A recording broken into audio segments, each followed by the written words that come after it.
International আয়োজনে নৌবাহিনীর সহযোগিতায় এবং জেলা ক্রীড়া সংস্থার ব্যবস্থাপনায় সেরা সাঁতারু হতে বাংলাদেশ পাবনা জেলা পর্যায়ে বাছাই 28 জনকে ইয়েস কার্ড দেওয়া হয়েছে।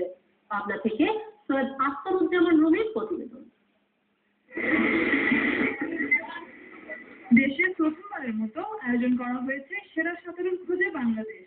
এরই ধারাবাহিকতায় 34তম জেলা হিসেবে পাবনায় আজ খোঁজা হলো সেরা সাঁতারু।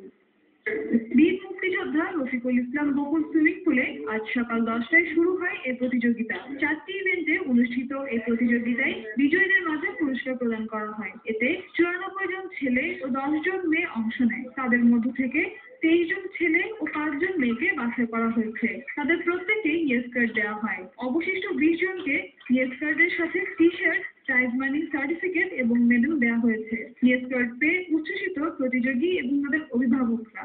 আজকে আমি নিজের চোখে দেখছি আমার ছোট ভাই 50 মিটার ফ্রিস্টাইলে ফার্স্ট হয়েছে। তো আমি মনে করি ঈদ না আসলেও ঈদের চাঁদ আমি হাতে পাইছি। সুইমিং এ আমি প্রথম স্থান অধিকার করেছি, তাই আমি খুশি হয়েছি।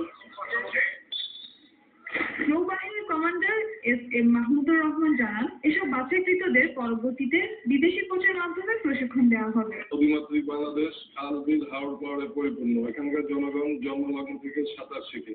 কাজেই সাঁতারের ক্ষেত্রে বাংলাদেশের একটি উজ্জ্বল সম্ভাবনা রয়েছে। এই সম্ভাবনাকে কাজে লাগানোর জন্যই ট্যালেন্ট হান্ট কর্মসূচিটি গ্রহণ করা হয়েছে। কর্মসূচি মোতাবেক আমরা প্রতিটি জেলায় গমন করে সম্ভাবনাময় সাঁতারুদের খুঁজে বের করছি এবং ভবিষ্যতে তাদেরকে বিদেশি কোচের অধীনে বিজ্ঞান ভিত্তিক এবং দীর্ঘমেয়াদী প্রশিক্ষণের মাধ্যমে তাদেরকে দক্ষ করে তোলা হবে, যাতে তারা আন্তর্জাতিক প্রতিযোগিতায় অংশগ্রহণ করে দেশের সুনাম বয়ে আনতে পারে। এবারের অলিম্পিকে অংশ নিয়েছে পাবনার ছেলে মুস্তাফিজুর রহমান সাগর। পাবনাবাসীর প্রত্যাশা, সাগরের মতো আরো সাঁতারু বিভিন্ন গেমসে পাবনাবাসীর মুখ উজ্জ্বল করবেন। দীপ্ত বার্তা পক্ষ।